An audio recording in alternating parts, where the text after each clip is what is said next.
Hey, I'm David Guglielmo, and this is Scream Dreams. Oh, that's cool. So, yeah. Who do you love? they are? Yeah, who do you love right now that you think people should remember? Well, I don't want to call people old on the air. Who are you? Hello, friends. I'm James A. Janisse. I'm Catherine Corcoran. And I'm Barbara Crampton. Welcome. Welcome to another episode of Scream Dreams. Scream Dreams. Our guest today is a prolific casting director. Our first casting director on the show. Director, producer, filmmaker. He does it all. He just produced a new movie called Love Bomb. I wonder what that's about. He and Barbara have worked on six, count them, 6 movies together. including The Last Stop in Yuma County, Suitable Flesh. His new movie, Love Bomb, premieres on November 8th on VOD and Blu-ray. Get your physical media. Please welcome our very special guest, Our very special guest and dear friend, the most talented casting director and my dear friend, David Guglielmo. David Guglielmo. Yeah. We're here. Oh my God. We finally did it. Yes, this is our friend David, who's a casting director. David Hey. Guglielmo. Guglielmo. How do you say Guglielmo? Yeah, Guglielmo. both are It's acceptable, Italian. but yours, I like the passion. And Guglielmo. That's Guglielmo. nice. I feel you have to say it like that. You have to be I know. invigorated. Guglielmo. You know what I mean? It's Italian or? Yes, it is. Yeah. It's actually the same as Guillermo in Spanish. Oh. They both mean William. Oh, William. Okay. So you mean Guillermo del Toro could also be Exactly. Guglielmo. If you were Italian. Oh, I see. I get it now. Oh, okay. Interesting. Yeah. Guillermo del Toro. Guillermo. Okay. Anyway. I'm Barbara. Exactly. And you're Catarina. I don't think that's what it is. No, anyway. No, but I've heard people sometimes call me, Barbara, like when I'm in another country or whatever. Really? I'm like, wow, you say it a lot better than most people. You say it better than I do. Giallo, you're Barbara. Yeah. Yeah, there you go. I like the passion behind it. I think you need to walk into a room and be like, I'm David Guglielmo. Right. Like, you know what I It mean? makes me sound a lot more romantic. Yeah. Where did we first meet? Well, we did Castle Freak together. I guess we did Castle Freak and together, I think yeah. that's how we met. You guys have done 6 titles together, right?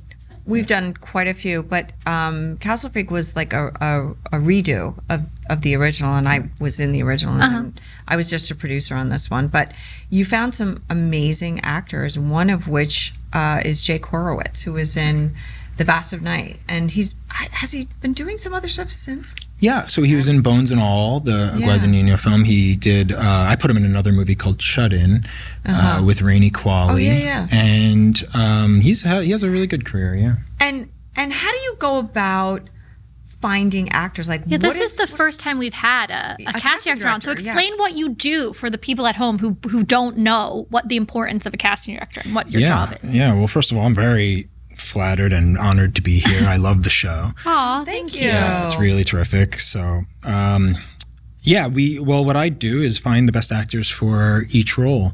And, sometimes that's actors we know. It's making what we call straight offers to visible talent. And sometimes it's holding auditions and looking for a discovery, or just, sometimes it's a working actor like Jake, who, has a great career, but still wants to, read for something. Well, actually, but when you cast him, I don't think he was in SAG yet, right? That's right. No, because we did that movie Non-Union, so that was his first or second movie. Yeah. He was in Juilliard at the time, or he was just going to Juilliard, I think. Yeah. Or maybe it was in the summer we made it. I forget. I think he had done maybe 1 year at Juilliard, and he was going to go back. And after we did Castle Freak, I'm just going to be honest, I didn't love our remake, but I loved him and thought he was fantastic. And I said to him, you're going to have a great career. You shouldn't go back to school. And he's like, no, it's Juilliard. I have to go back. And I'm like, I don't know, do you?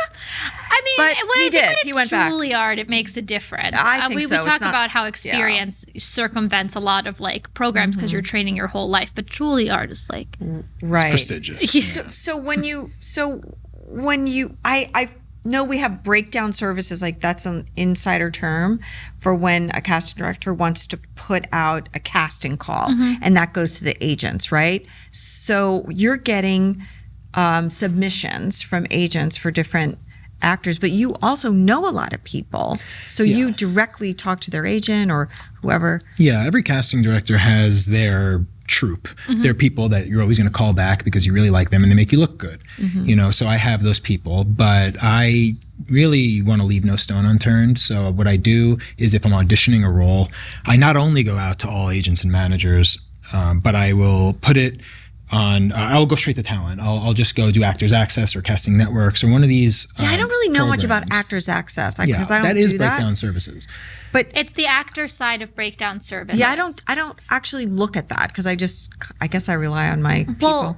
But when your agent or manager is submitting you for things, they're using that as well. So like either they'll update it or you'll update it with all your materials and things. And there are certain things, and correct me if I'm wrong here, that go out to just agents and managers. That's usually a lot of the big network shows that we read for that come through our agents and managers. But sometimes casting directors will open it up. So like if they open it up, then within the back end of Breakdown Services, it will also go out and be visible on the Actors Access side. Right. So like, and so they can directly submit to you. yeah. So actors who maybe don't have reps or don't have great relationships with their reps or whatever can pitch themselves. Yeah. Do you get that a lot? I like to do that, and I put it on my Instagram. I really try to get it out there because there's so many talented people that just can't get an agent, can't get a manager for whatever reason. It could be a slow time in the industry, and agents don't want to take on new clients, or it's just I really don't want to.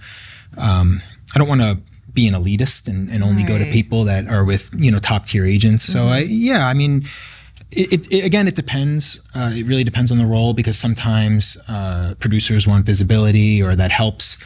That helps the kind of cumulative value of the movie. Or if you have people for that like are one or two roles anyway, you might want to have like a high profile actor. Right. Yeah. But if I'm going to day players or other supporting roles, that is just give me a great actor.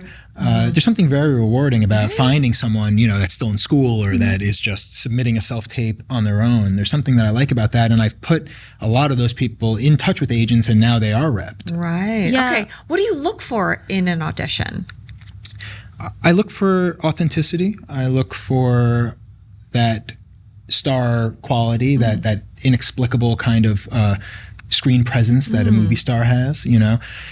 I look for someone who is making the dialogue their own thoughts, just tapping in and really being present and really listening and really interacting.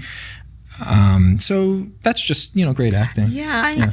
Go ahead. I remember during Castle Freak, it was the first time that I had seen a lot of the tapes. And, I don't see my own audition really unless, I do my own audition, right? But I don't look at that with the eyes of wanting to cast somebody. I look at it like, oh, did I do a good job? But when I was watching the tapes, I was like, there is something that you can see. After watching a few tapes, you go, oh, there is something with that person, or there's something with that person. Absolutely. And in the era of like self-taping, because we talk about this a lot on the show, and we just had Etta Camp on, talking about how frustrated we all are as actors with the process of taping. What is your? Because we used to be in the room. We talk about how much we love being in the room and like connecting with people. What is getting feedback? Yes. What is your kind of like gauge on the tape process? Is there ever a world in which you would go back to the rooms? What is your insight in for actors who struggle to tape? Or do you go back to them if you like an actor and go? Do you ever say to them or write to their agent and go, I really like this actor. Can they try it again with this approach? Do you ever do that? All the time. That's one of the frustrations is that it used to be in the room. I could make an adjustment and it would happen like that. Yeah. And we could really workshop it. We could do different things and experiment. And I'm always going to pick the best tape, because I want to put our best foot forward. And the actor trusts that. And we can kind of just work it out in the room. Now when I ask an agent, can they change this, delivery? That might take a couple of days. It's like, is it even worth me saying, for little things? That's one of the flaws of this. I think that there is a silver lining. I have been seeing a lot more actors just because of the the sheer, the technology. You of have it more all. room. I get to press a button. Yeah, I get hundreds, if not, get hundreds. And you watch of them tapes. all. I do. I watch the beginning of all of them. So they don't catch you in the first couple seconds. No, not seconds. Yeah, maybe. that's what I've been told. Is it seconds? That's what I've been told. I mean, Well, yeah. It depends. I promised. I had made a promise, kind of a silent promise to everyone that if you put yourself on tape, I'm going to press play. If someone's not right, and I know they're not right, there's really no reason for me to keep watching. But it doesn't mean, sometimes, unless I think they have something special, they're not quite right for this, I keep them in mind for something else. Yeah. That happens. But I'm getting a lot of tapes now, which is a really good thing because there's just more chance of a discovery. But what I like and what I miss about being in the room is it was more intentional. I really picked people that I really thought, were appropriate for it. And because they have to come in, I have to read with them, the whole thing. But what I miss the most is the communal aspect of it. I really felt like this was a community of people that I would see all the time. If you were coming in, you'd come in all the time. Yeah. It could be, once a week for different projects. There were casting directors who would notice when I got my hair cut. Totally. I was seeing them so regularly. Yeah, I miss that. I miss that because it really felt like... could we ever go back there? Will we ever go back there? I think that we can, but I don't know if we will. If it's a network thing, if it's a studio thing, you can have in-the-room auditions. I think that indie casting directors don't want the overhead. They're not going to pay for the office space if people aren't down to come in and do it, and if it's not necessary. But I still do chemistry reads, and if you're in the final round and the director wants to sit there and do it, I don't like Zoom. I love self-tapes. That's a good way to get the first couple rounds done. But I don't want to do a chemistry read on a Zoom. Yeah. So if it's a chemistry read or something like that, or you want to really, get into it with the director and do like a workshop session, then I will rent out the space and I will do that. Yeah. I'm newer to LA, and when I first moved here, I had a virtual screen test, which was like right after COVID, and it like blew my mind. It was like for a giant network show, huge show. Yeah. And it was one of the leads on the show. And what show was it? Can you say? I don't feel it because of what I'm about to tell. I don't feel as comfortable saying what show it is because, yeah, I'll tell you guys off. But it was a Western. It was a giant Western. So I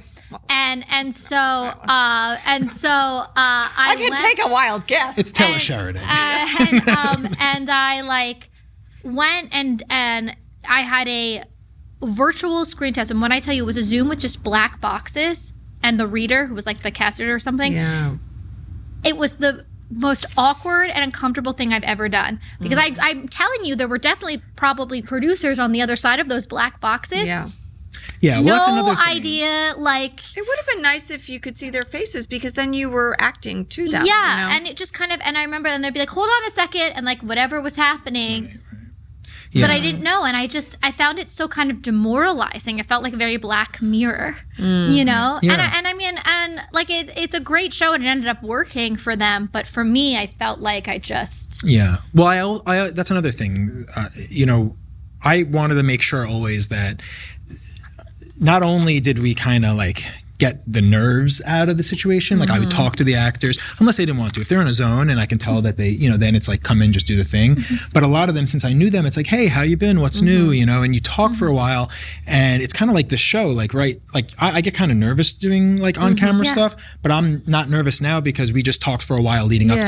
Yeah. So, and that's the kind of Clint Eastwood thing where he doesn't say action. It's kind of whenever you're ready, Right, just begin. And I would do that with the auditions, and all of a sudden it's oh, we're reading. It's seamless. Yeah, right, exactly. I think that really helped because it doesn't matter how many times you've done it, auditioning is a nerve-wracking experience. Yeah. Right. And, I liked kind of creating an environment where it was fun and it was collaborative. Yeah. And, that was cool. But also, I got to know who you were as a person. Yeah. That's a big thing. I mean, if you're going to make a movie with someone, you really want to know that Well, they're that's cool. what we're saying about the directors and, people that have come in and showrunner. We just had Matthew Scott Kane on and, JT Molnar from Strange Darling talking about just spending more time with the actors to find out if I want to spend a month with you or hang out with you. And you're also a producer and a director as well. Which one came first, and do you think like that naturally like informs the other? The casting stuff. I'll do my whole story. Okay. Actually, it's kind of funny because I always, when I do these podcasts, I talk about, I moved to LA and I had a movie and I directed that movie, and that's kind of where I start the story. But did you go to college? Yeah, I did. Yeah, I went to School of Visual Arts in New York, and made some short films and kind of, met some great people, but my real film school was making a movie. For sure. But the funny little story I wanted to tell is that when I was really young, when I was, probably 8 or something in elementary school, I saw the movie Scream, and it's appropriate that, this is Scream Dreams, but that was the movie that really did it for me, that really, where I started noticing, tropes. I got into the horror genre, but I also noticed that the writing was wittier than other movies, and that the actors were kind of, self-aware. There was something different about that one, and I felt like, you hear the term like hangout movie a lot, and that was like my first hangout movie. You just want to like be with those characters and all that stuff. So anyway, when you're young, you can't really copy your friends. If someone's wearing something, you can't wear the same thing. They call you a poser. Right.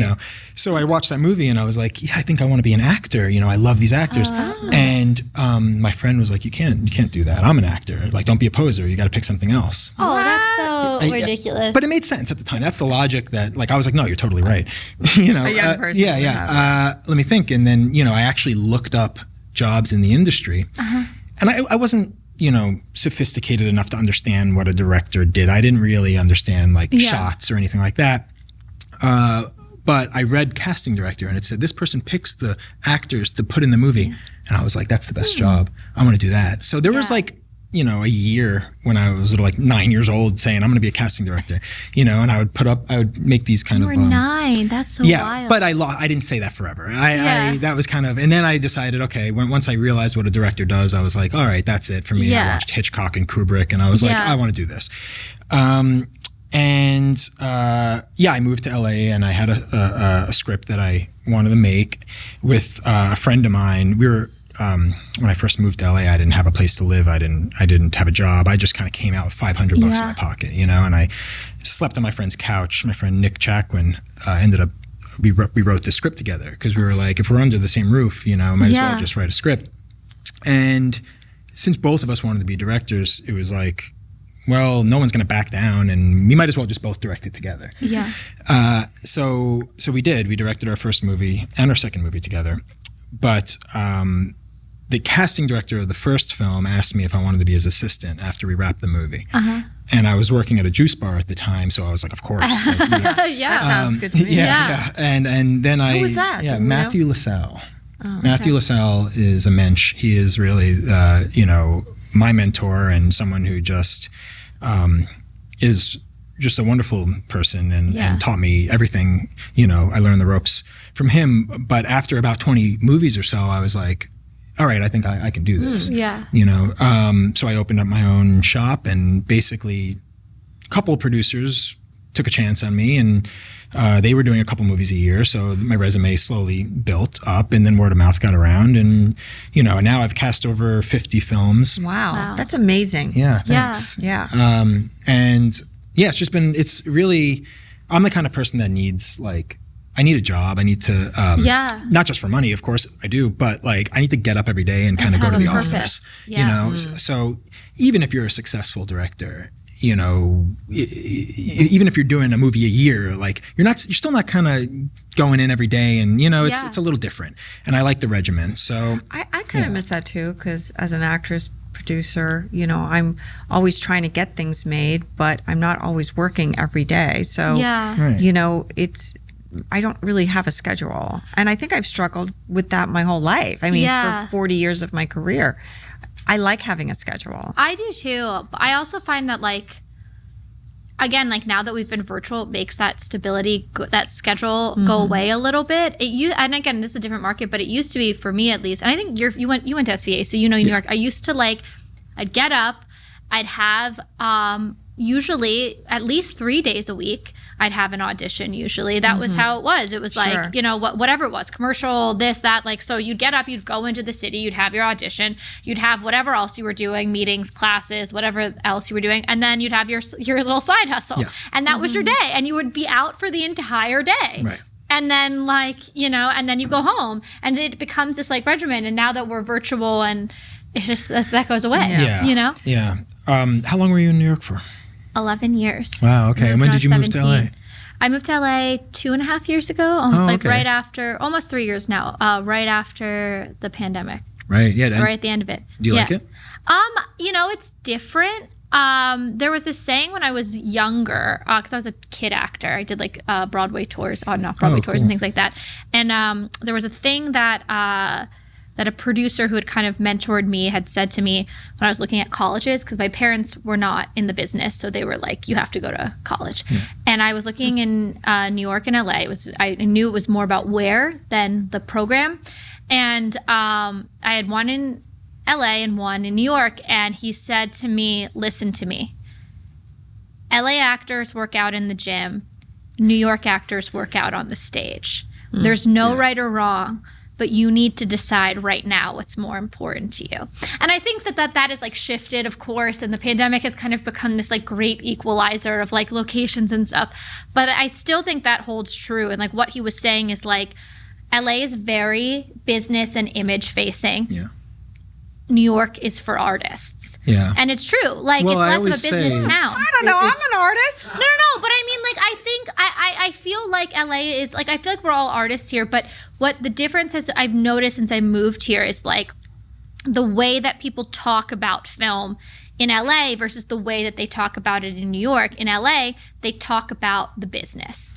In New York, they talk about the story. And then they overlap. And again, that's shifted a lot, a ton since the pandemic. Okay, but on our show, we talk about the craft of acting a lot. We talk about craft. So, yeah. But that's what he's asking, like, how do I like it and what the difference is. I like them both for different reasons. But it's been like, I think you need both to be successful. But I do think that, like, it has been a little jarring for me creatively to have to factor in like all the other things. Yeah, no, I know what you mean. You know what I mean? Work the business. Obviously it's a generalization, so there's always going to be exceptions. I know what you mean. I always, whenever I'm doing a movie, you know, if it's on paper, if it's like a gritty movie, maybe it's about drug addicts or whatever, I'm always like, okay, this can't be the pretty person movie. This has to feel gritty. This has to feel real.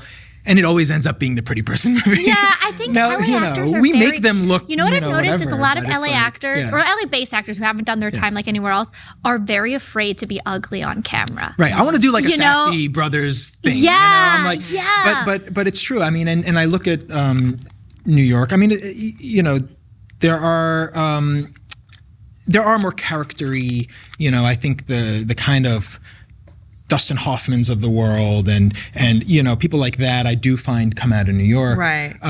Whereas we have the more CW type of thing here. But of course, there's brilliant people in every market and across the world. But like we just put ourselves together a little better in LA. You know what I think it's a healthier kind of lifestyle. Yeah, it is. I think I love that about it. I love like It's dirtier in New York. It's very dirty. It's grungier. It's dirtier. Yeah, and LA, it's like you get sweaty. Like the weather. I like the weather. I like the health conscious thing. I like the sober community out here. I think like, but I will say there's like you really see it in the indies that come out of each market. Right. I find. So like the stereotype, again, we're talking in generalizations here. The stereotypical LA indie is like, filmmaker goes into the desert because no one understands him, and he's just gonna drive in the desert and have, you know, a moment of understanding. But then like you watch like New York indies, and a lot of times they're like about some like weird social political movement or about this like drag story that was like based on a real thing that ends up like premiering at Cannes. I think like my friend Lena is a model, a trans model from New York, who did this story about like the trans club scene, and that was her first acting debut, and then it premiered at Cannes. And it's this whole like they're just different types of stories. Or it's like very stressful, and I think they capture anxiety. Yeah, very well they in do. New York, And you know what I think it is? like, It's because it's dirty. Yeah. We're all living on top of each other. It's cold. Yeah, And you just have this like, you know, like suffering that like creates like a. It's hard. It's hard over there. I mean, I moved back to New York during COVID, so I moved. Yeah, you wanted to go back there. I went back, so and I interesting. found it to be very hard to acclimate back to it because I grew up there, you know. So I thought, okay, I'm going home. My whole family's there, but I never was there. I was always like literally struggling, you know, financially and everything. Yeah. And now I'm like, okay, I'm doing a little better in my life. I'm going to go back and experience New York, you know, the real, like that. It's the same thing. Yeah. Everyone's in it together, you know, which is cool. And there's but this like, community you know, about it, like that here in LA, it's a little bit more competitive. Because it is a business and because it's so much about. Well, the whole town is about the business. Yeah. Whereas like New York, everybody is so doing so many different types of creative things, and there's so much going on all the time. It's a fashion hub, it's an art hub. Like there's so much happening that like it becomes more about like weird art and less about like who's the popular one at the moment. Right. The other thing I think that I've noticed is really different is carpets. Like Red straight carpets? Oh, red In carpets. LA, you take a shit and there's a red carpet. It's a red carpet event. Like it's always a thing. In New York, we don't really do that. Like it's very rare. Just show up for the movie. Yeah, just show up. And like if we do, like it's like it's so rare. And like the I always say like in LA they'll point out like who's that like the person, you know. In New York, you know you're a New Yorker because the New York thing to do when you see a celebrity is not only to not point them out and to not acknowledge them, but to be annoyed that they are there because it's inconveniencing whatever the hell you have to do. That makes sense. That's yeah. like the difference. You know, and again, like they both have like benefits, right? I am so much healthier and happier as a human in Los Angeles. But I do have to push myself to like not to like make sure that I'm stimulating the creative muscle because otherwise I'm just doing red carpets and playing the game. You know what I mean? No, I do know what you mean. But anyway, so sorry, that was a very weird tangent about the two. So, but back to the casting thing, like you've cast so many movies. What are some of your favorites? Well, I know one of them you're gonna say. I don't want to, normally I don't say my number one pick. I don't want to put other ones down, but I will say in this case. Five? I can't say number one Five. in this case. They're all five of our I'll give you Barbara's I'll give you titles. five. No, I honestly number one I can say, and is Last Stop in Yuma County. That is, I knew you were going to say that one. I didn't know it would be top. It's the number one movie, including the ones I've directed. You know, it's my favorite movie I've ever been a part of. Oh my god! I think it's genius. I think Francis is incredible. Is a brilliant filmmaker, and I worked on that movie for 4 years with him. I didn't know that. Yeah, and are you a producer on that film I'm as a well? producer. Yes. 4 years. Yeah, because he said that. Why 4 years? What happened in 4 years? Well, we were trying to get the financing. We were exploring different ways. You know, we came up with a bunch of different finance plans, and lower, I'm sure. A lot of different budget really levels. Lower, at one point. And it ended up taking someone selling their house in order to make it. But we explored all different avenues and debt financing, pre-selling the movie, all these things, and it wasn't quite working. And finally, this guy James sold his house, but it's my favorite. To make it, it's my favorite movie. It's so good. We had Francis on the show, and actually our Scream Dreams interview, for those listening, with Francis is on the special features of the Australian DVD, which we're very excited about. Coming out soon. Yes. But Francis talked about how you guys would be on the phone every day to the point where like his wife would be like, see him on the phone and be like, are you on the phone with David? And my family would go, is that Galuppi?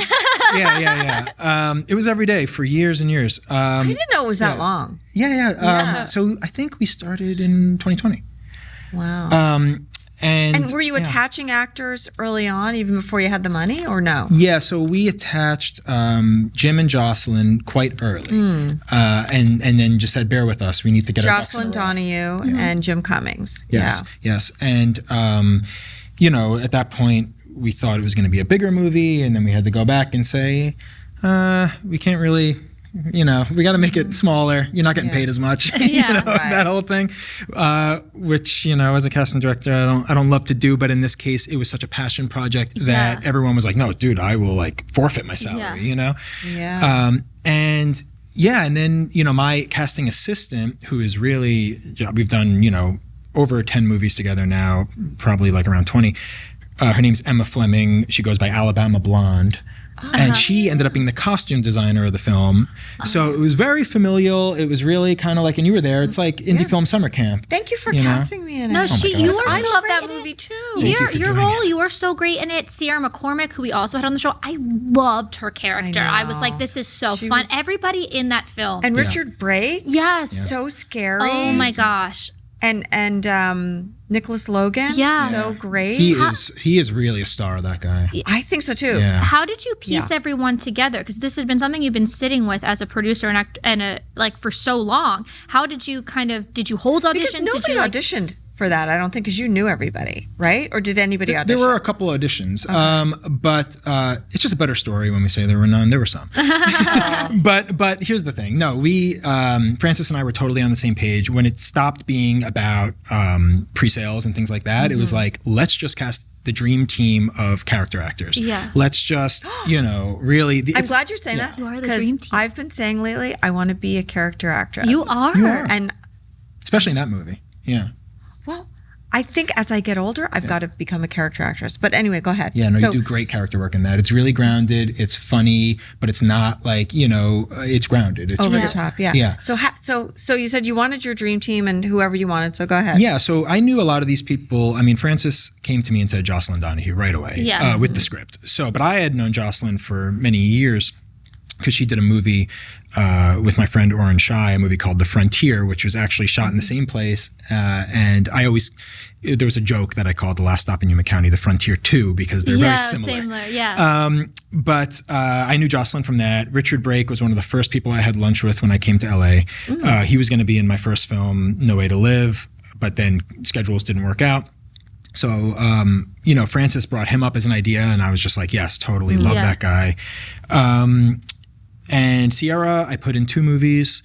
Barbara, obviously, we've done 6 together. And who else is that? Connor Paolo, I put in 2 movies. Oh, he's very talented too, yes. Yeah. So it's kind of like, like I said about casting directors and their troupe. Like I reached into my Rolodex kind of and found all my favorite people.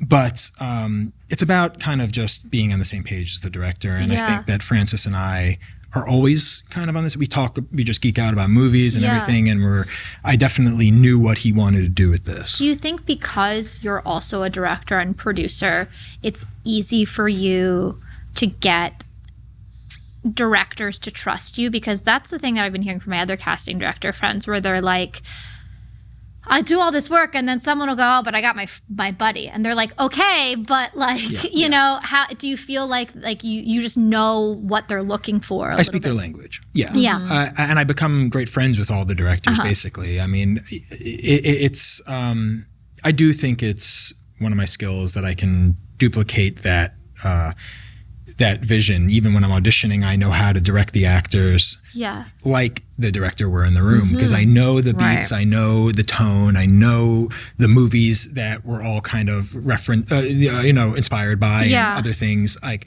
I get it right away. I think in ways that maybe other casting directors might not, especially when it comes to real this is so up my alley. I mean, it's a noir. It's one of those things that that's my bread and butter. Like, that's what I go home and watch. That's what I make. Yeah. So, So, what your own films, you have a film coming out. Yeah. What is that about? Talk to us about that. Love Bomb. Yeah. Yeah. Love Bomb is a movie written by Kathy Charles, who we've worked with. Yeah. Very good friend of mine. Yeah. She's just brilliant. And so my first 2 movies I wrote and directed.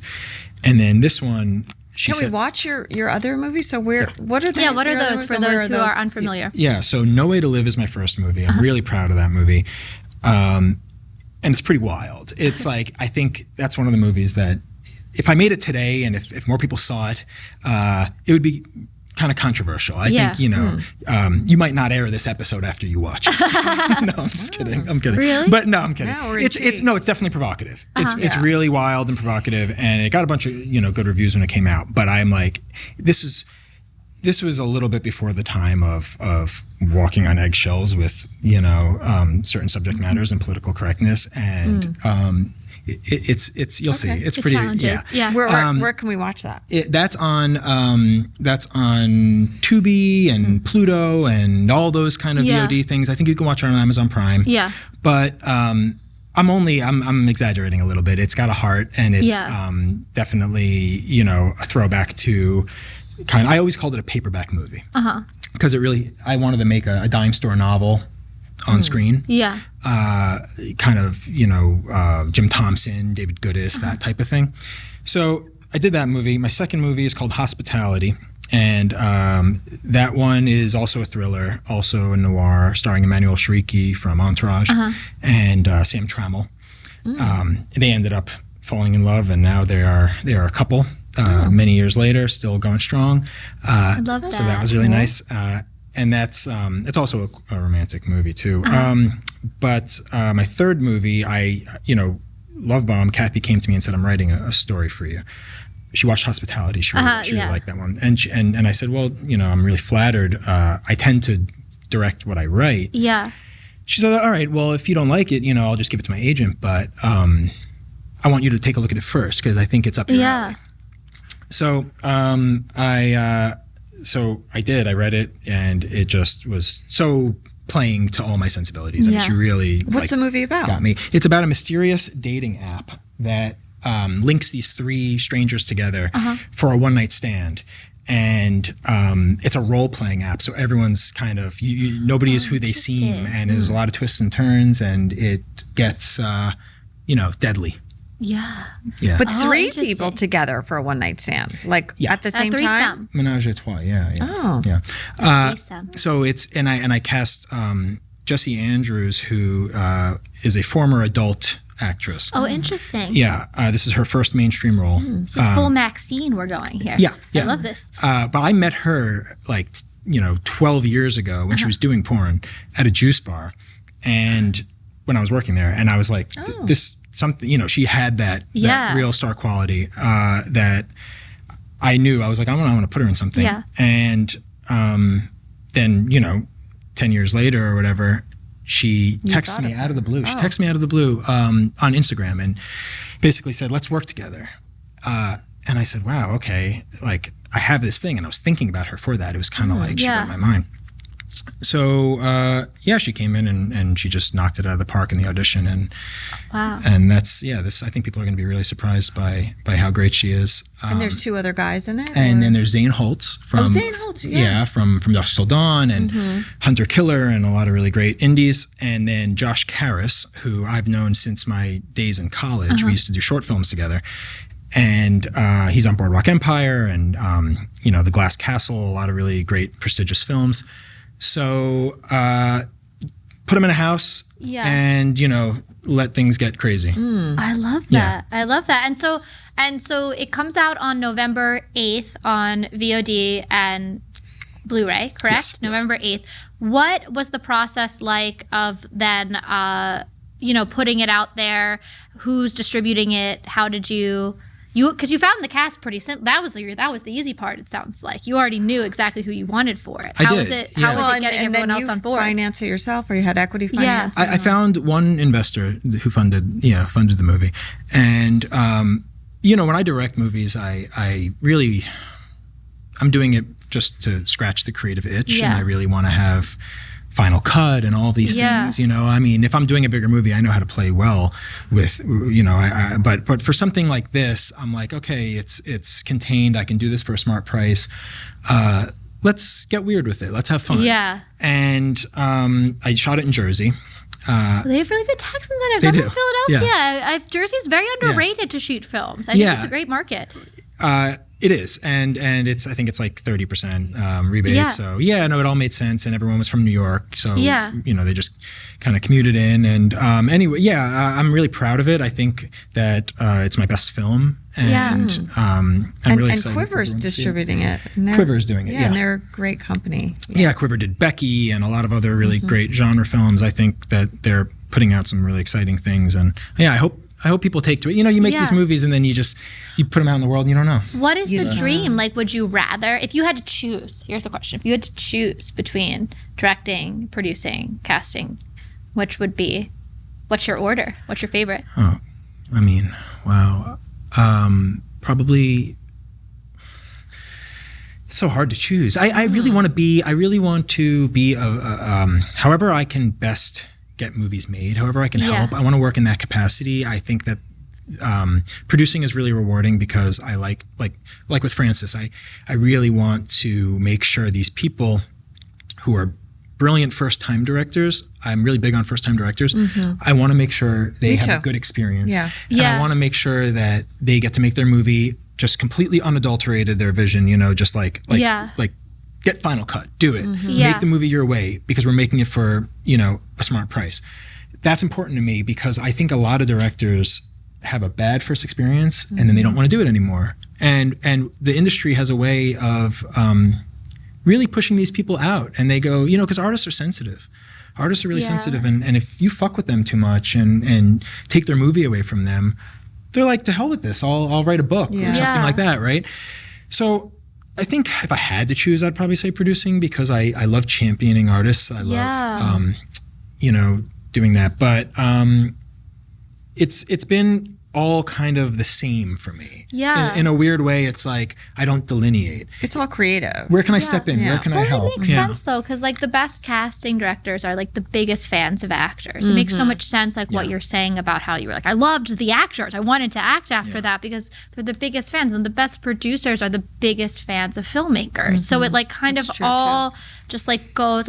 Barbara's a great producer because she's such a champion of filmmakers, and I think that makes that's what really shines through in the pieces that you make, and the fact that you'd be on the phone every day for years with Francis. Oh my God. Well, that's what it takes. I mean, it took me a long time to make Jacob's Wife. I think that was 4 years, and Suitable Flesh was less. It was 2 years, and I worked on Jackson Stewart's movie for a year beforehand, Beyond the Gates, and some movies take longer than others, but I like every aspect of filmmaking and I like every department. And I think, just bringing everybody together to make one thing is amazing. Well, I always say that, I feel if I remember, for a little bit, I was privileged enough to lecture at some universities, and they would ask what's the advice to, and I said, only do this if you can't imagine doing anything else. No, it's because true. You have to really love every aspect of it, and you have to be willing. You have to love rejection. Yeah, and I don't even, again, we talked about this, I don't think it's rejection, but I think it's this you have to love it so much that it doesn't matter where you are. You want to make. You'll just keep doing it. It doesn't faze you when you don't get a job for whatever reason. But also what your part is in the story as a whole, or in making the story. I may have said this on the show before, but Skeet Ulrich made this comparison and it really resonated with me. He said the way that he looks at filmmaking is that it's like an orchestra. It's an orchestra, and sometimes you're the violin solo. But sometimes you're that steady bass line all the way through, and not just as an actor, and any part. And all of that is so critical because without the bass line, you don't have the orchestra. Right. You can't always be a violin solo. Yeah. And I just think that's so what you are. You're the bass line. You. You just keeping it all the way through every step of the way. And then when you're the director, you are the bass line and the violin solo. Running back and forth. It's so, and the fact that you champion people. I think so much of this business just tells you you're not enough. And, and for you to go, especially that you I love first time directors. I want them to know that they are enough. That's huge. Yeah. That's my favorite part.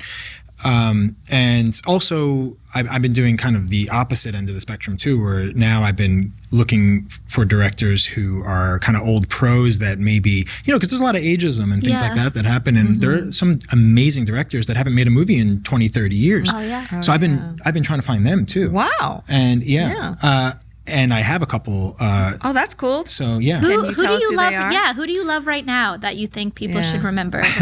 Well, I don't want to call people old on the air. Who are you working with right now in general that you're excited about? Yeah. Okay. Right this second, I have a Wayne Kramer movie that is going into pre-production. Okay. And Wayne did The Cooler, which I think is a modern classic that stars Maria Bello and William H. Macy. It's really one of the classic kind of. It's like a romantic thriller. It's a very interesting movie. And then he did Running Scared, which is a cult classic. Paul Running Walker. Scared, yeah.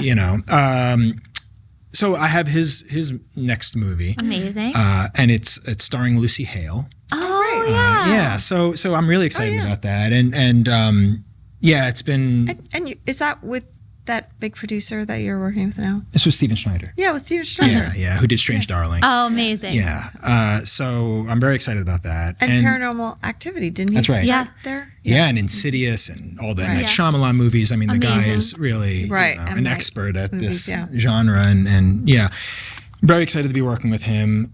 And then I have a lot of like small movies. I really like there's this one movie I did called Stiletto.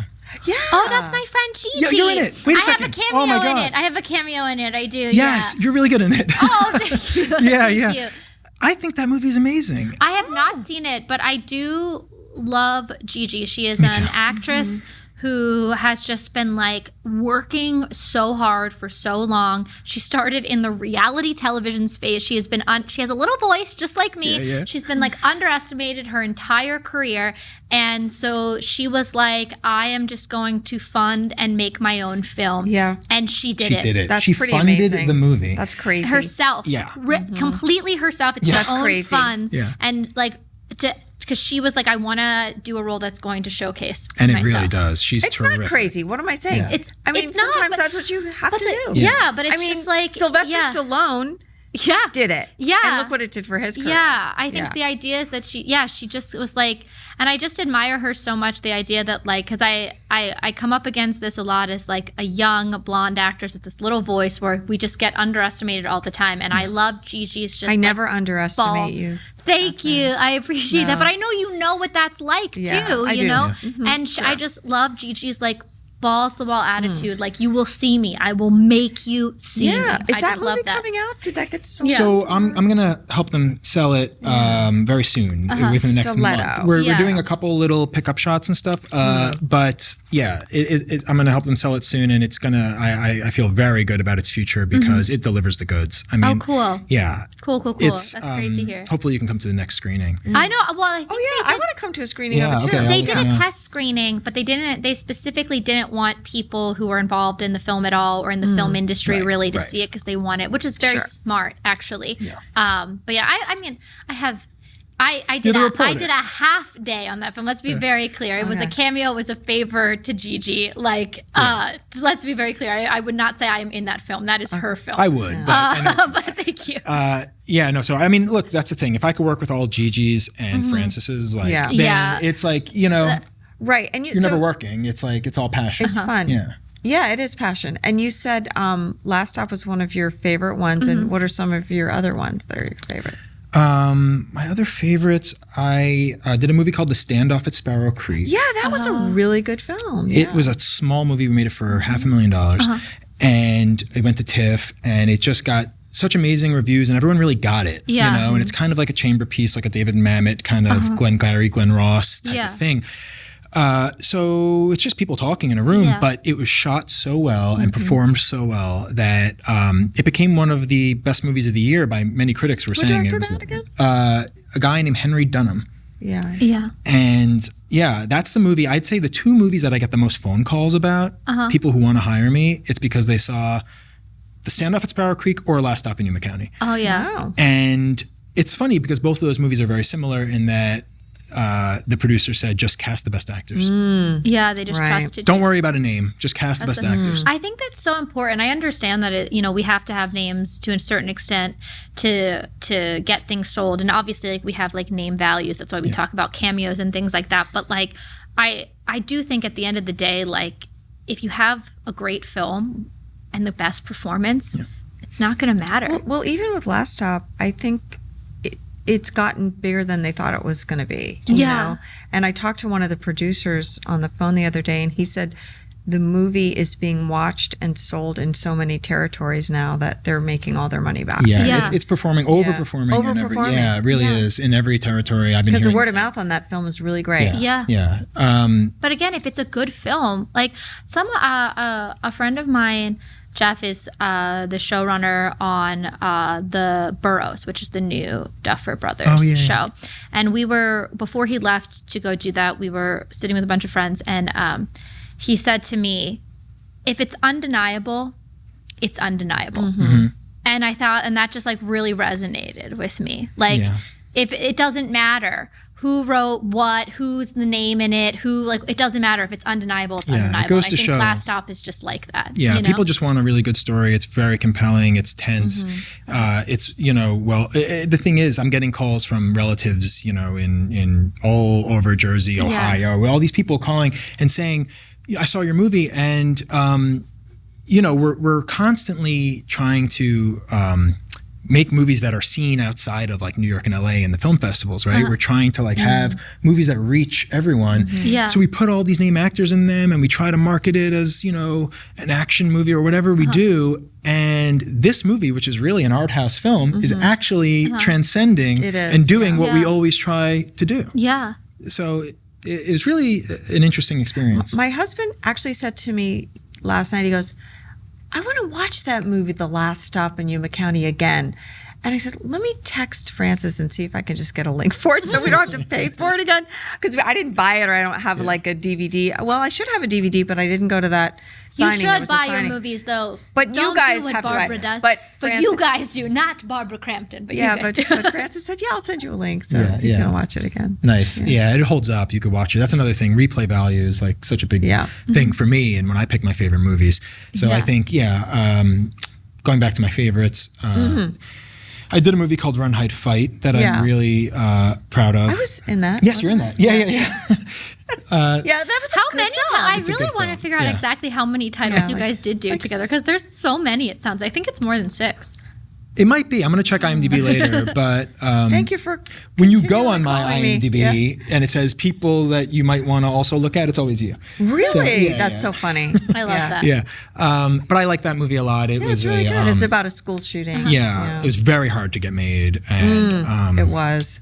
sensitive subject matter, but I thought directed really well. And there's an actress in it named Isabel May, who I think is just a capital S star. she was great. Really a movie star in, like Jennifer Lawrence or anyone like that. I mean, we just had lunch and we're trying to make more movies together, but I just was very, very happy with that discovery. Yeah. Amazing. Did you discover her? Then That's her first film.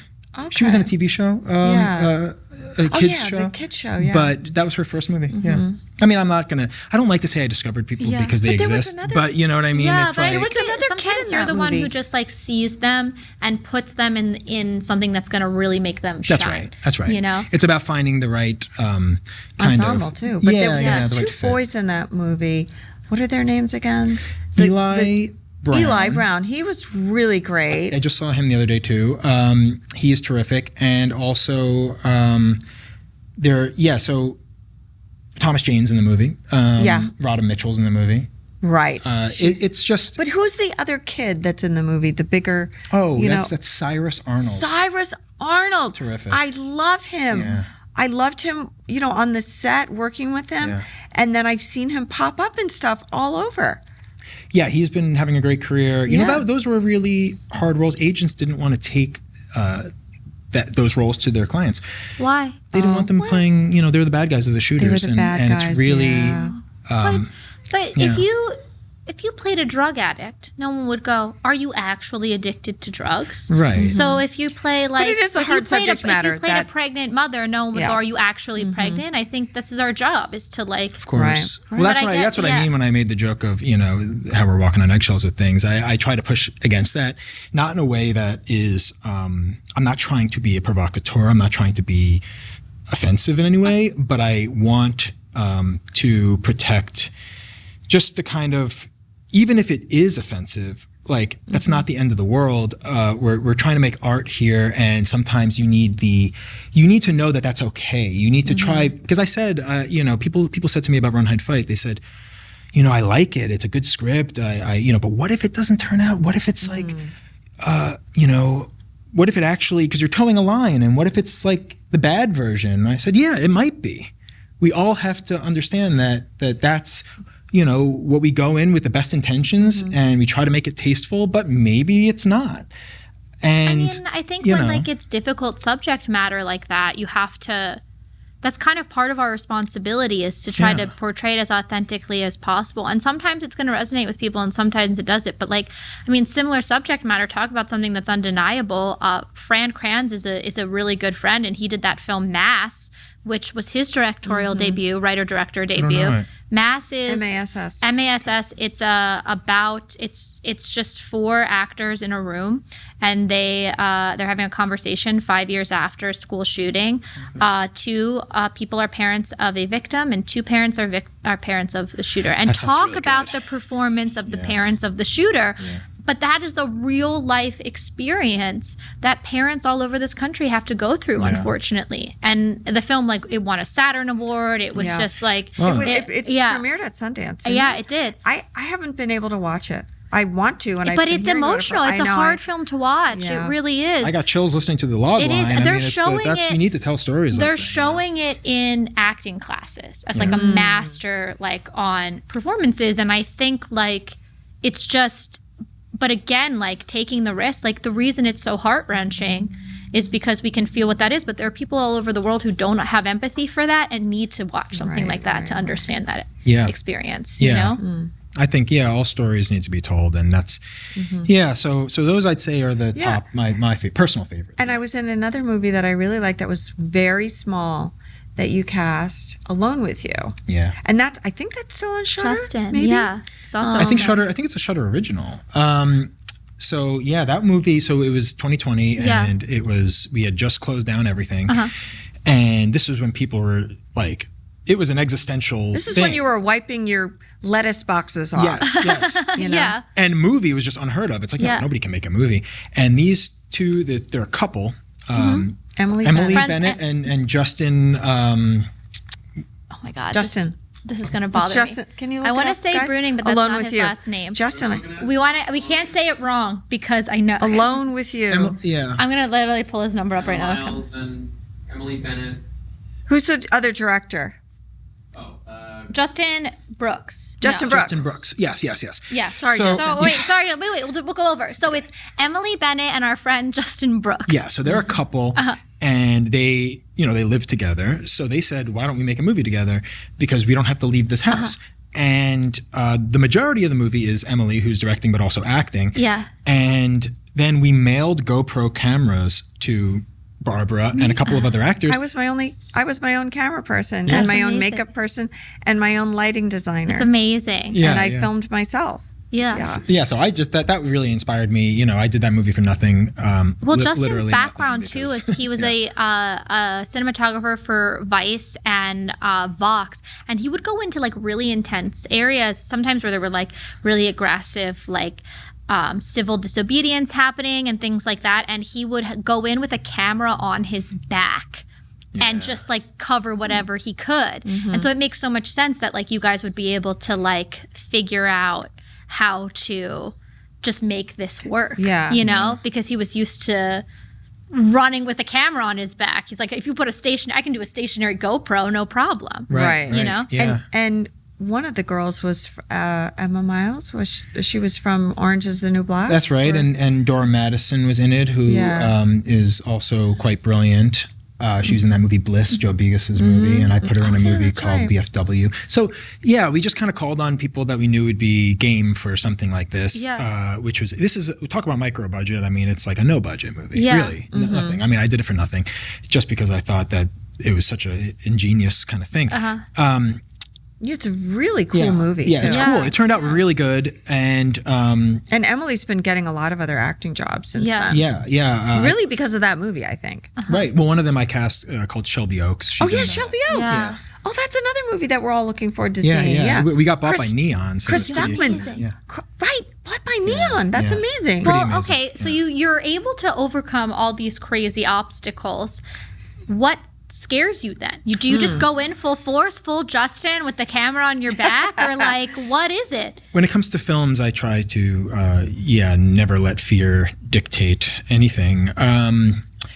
But in life, that's the question you ask: is life, right? I mean, I knew this was coming because I watched a bunch of episodes, and I didn't know what to say. So I didn't know, because sometimes like the existential answers, they're not like fun, and I was like, what's a good one? And I asked my girlfriend, and I said, what would you say I'm afraid of? And she goes, without missing a beat, she goes, making the same mistake twice. And I was like, Really? whoa, yeah. I was like, that's interesting. I know what she means, because we kind of joke about it, but I guess Are you hard on yourself? I'm not hard on myself, and that's the funny thing. But what it is like, for instance, like, just as an example, when I was like cleaning the kitchen one time, like I, went to go and I wanted to clean the stove, and I picked up the grate, and it had been on, so I burnt myself. And like, I've never touched a grate since. Like, years have gone by, and I'm always like taking the oven mitt or the sponge to pick it up. Just afraid of like revisiting. I guess if something happens, I'm pretty discerning. I just like, if something happened on the street, I'll go out of my way to not go on this. So interesting. But it's I mean, I don't know if that's a real. No, it is. Then how do you? It's actually a really good segue to like the other question we always ask on this show, which is like, how do you conquer those fears? Then what is your nightlight? What is the thing that makes you go, okay, even though I've burnt my hand, I can still cook dinner. What's interesting, because my girlfriend's the opposite. She'll keep doing the same thing. We were in Joshua Tree, and she goes to walk outside barefoot, and I'm like, you don't want to walk around the desert barefoot? And she's like, oh yeah, that's what I do. She got a cactus stuck in her foot. Took us so long to try to get this cactus out, and it's like going in every direction. And we finally got it out. She's bleeding. Next day she goes out again barefoot. Really? And she does it again. She gets the cactus in challenges it you, again. so you're terrified. So Yeah. she's like teaching you to be fearless almost. She is fearless, and in a way, I think she enjoys the kind of. She has like a morbid kind of like curiosity. So I think she kind of likes when things are uncomfortable. But she is a nightlight to me. I mean, she's really inspiring to me. But also, I've been lucky to just have a lot of support. My family is very supportive, and I'd say the people around me. I have a lot of good people around me. Yeah. And also just art in general. Yeah. Art saved my life. I've always felt very fortunate to have direction. I think that I've never felt lost because I always know that I need to be creating, and I need to help other people create, and that's a big nightlight. I love that. That's great. Yeah. Well, again, remind the audience, where can people find you? Where can they watch the film? If actors, directors, writers, if they want to hire you, if they want to submit to you, what's the best way? Or if actors want to get jobs from you. No, here's the thing. No, seriously. Do you have a website? Yeah. So my email is on IMDb. It's David A. My middle initial is Anthony. David A. Guglielmo @gmail.com. And I always tell everyone, I tell actors to just email me, send me their headshots, send me their reels. I think that everyone should be doing this. And, it's like if the email is public, if it's up there on IMDb, that means you get emails. That's the way it works. Right. So don't feel bad about reaching out to me. And I think that I put a lot of actors in movies because of those. And I've gotten a lot of jobs because of my cold emails to producers I like and things like that. So, let's all kind of communicate and I love that. let's really Don't be afraid to ask for things. Yeah. Yeah. or just say, hey, I'm here. This is what I'm doing. Yeah. So that's that. Where can you... And Love Bomb Love Bomb. is Love coming Bomb. out again. Right. We'll remind people. November 8th, Love Bomb is being released on VOD. So that's all wherever you watch movies. You search it into your Apple thing or iTunes. And also we're getting a Blu-ray, which is really exciting for me, someone who loves physical media. Yeah. So Blu-ray and VOD, Love Bomb, November 8th. Amazing. Thank you so much, David. Thank you for so much, being David. here. You're our me. first Yeah. casting director ever. So cool. This I'm is really huge. honored. This is a lot This of is fun. huge. Yeah. It's Yeah. so huge. Thank you so much. very, it's such very a pleasure. welcome. This is David Guglielmo, and my movie Love Bomb releases on VOD and Blu-ray November 8th.